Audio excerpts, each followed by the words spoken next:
La teoria cel·lular. La teoria cel·lular és una part fonamental de la biologia que explica la constitució dels éssers vius sobre la base de cèl·lules, el paper que aquestes tenen en la constitució de la vida i en la descripció de les principals característiques dels éssers vius. Però, què és una cèl·lula? Una cèl·lula és la unitat anatòmica i fisiològica de tots els éssers vius. Tot, però, va començar amb els estudis que va fer Robert Hooke.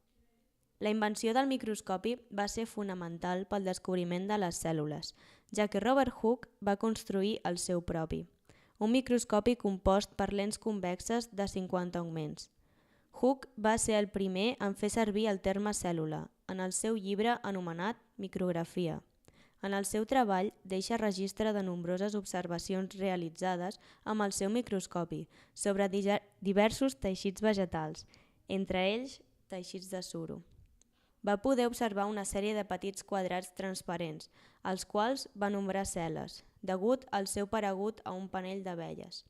A partir d'aquest nom derivarà el terme actual cèl·lula. El que Hooke estava presenciant eren cèl·lules vegetals mortes, amb la seva característica forma poligonal, tot i que creia que aquells espais eren llocs per on es movien els nutrients de les plantes i no va intuir que aquelles cel·les eren la unitat funcional dels éssers vius. Aquest va ser el primer pas en el descobriment de les cèl·lules. Continuant cronològicament amb la microscopia, trobem a Anton van Leeuwenhoek. Van Leeuwenhoek fou un comerciant de teixits del segle XVII i XVIII que va construir diminutes lents biconvexes que després va muntar sobre unes plaques metàl·liques. A través d'elles va observar objectes situats sobre el cap d'una agulla, amb la capacitat d'ampliar la imatge fins a 300 vegades. Així, a través de microscopis fabricats per ell mateix, va poder observar el que va anomenar animàculs, que en l'actualitat se sap que són bacteris i protozous. Es va convertir en la primera persona en advertir la presència de microorganismes. També es va enfrontar a la teoria de la generació espontània, a l'observar que organismes com les puces i els musclos es desenvolupaven a partir de diminuts ous. Fins la seva mort no es van comercialitzar aquests microscopis, que, al fer-se accessibles a tothom, van contribuir al desenvolupament de la teoria cel·lular. El desenvolupament de la teoria cel·lular va continuar amb Brown i la seva aportació sobre el nucli cel·lular. Robert Brown va ser un metge, cirurgià i botànic escocès del segle XIX. El 1831, Brown va donar el nom de nucli al nucli de les cèl·lules eucariotes. Tot i que ja havia estat observat abans per van Leeuwenhoek, va ser Brown qui li va donar el nom que conservem fins a l'actualitat. Encara que en aquell moment va creure que aquests nuclis eren exclusius per les monocotiledònies, un tipus de plantes angiospermes, i no per totes les cèl·lules eucariotes. Els científics que veritablement varen establir les bases de la teoria cel·lular van ser Schleiden i Schwann. Friedrich Theodor Schwann fou un fisiòleg alemany i un dels fundadors de la teoria cel·lular, que a més va fer aportacions científiques en el camp de la fisiologia amb el descobriment de la pepsina i de l'embolcall de les cèl·lules nervioses que obté el nom de beina de Schwann. En referència a la cèl·lula en si, el 1839 va publicar investigacions microscòpiques sobre l'estructura i el desenvolupament de les plantes i animals, en les quals va concloure que existeix un principi general de construcció per a totes les produccions orgàniques, la cèl·lula. Schleiden i Schwann van intercanviar les seves observacions del món vegetal i animal i ambdós científics van definir un marc general pel funcionament de les cèl·lules. Malgrat tot, sense Matthias Schleiden res hagués estat possible. Schleiden va ser un botànic alemany que juntament amb Schwann, com dèiem, va formular la teoria cel·lular. Schleiden va estudiar els vegetals i dintre d'aquests es va centrar en l'embriologia cel·lular o fitogènesis. Les seves aportacions a la teoria cel·lular poden resumir-se en 3 elements fonamentals. Tots els vegetals estan formats per cèl·lules. El creixement dels vegetals depèn de la generació de noves cèl·lules. La cèl·lula s'origina per diferenciació d'una massa gelatinosa de la qual s'organitza primer un nuclèol, un nucli cel·lular envoltant-lo i sobre aquest últim s'adapta una vesícula que va creixent paulatinament.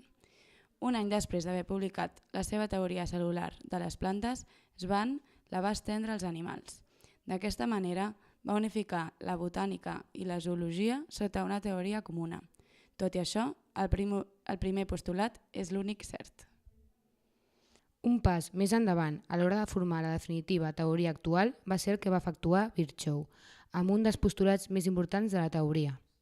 Rudolf Virchow va ser un patòleg que el 1850 amplià la teoria celular de 1830 postulada per Schwann i Schleiden, segons la qual tots els éssers vius estan formats per cèl·lules.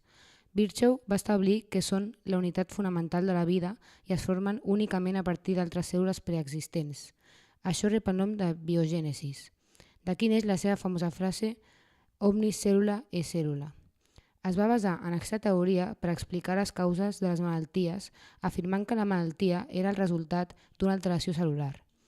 Gràcies als seus descobriments es va descartar l'antiga teoria de la generació espontània, o ex novo, pel qual es defensava que la vida es creava a partir de matèria inert. Amb això es va assentar l'inici de la medicina clínica moderna. I per últim, Ramon i Cajal va acabar de completar la teoria.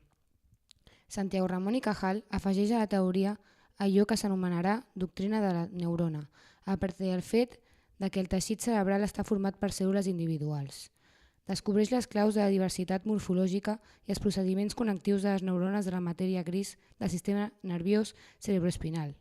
Afegeix així la llei de la polarització dinàmica, que explica la transmissió unidireccional de l'impuls nerviós de cèl·lula en cèl·lula per contigüitat, no per continuïtat, acabant amb la teoria reticularista de l'època.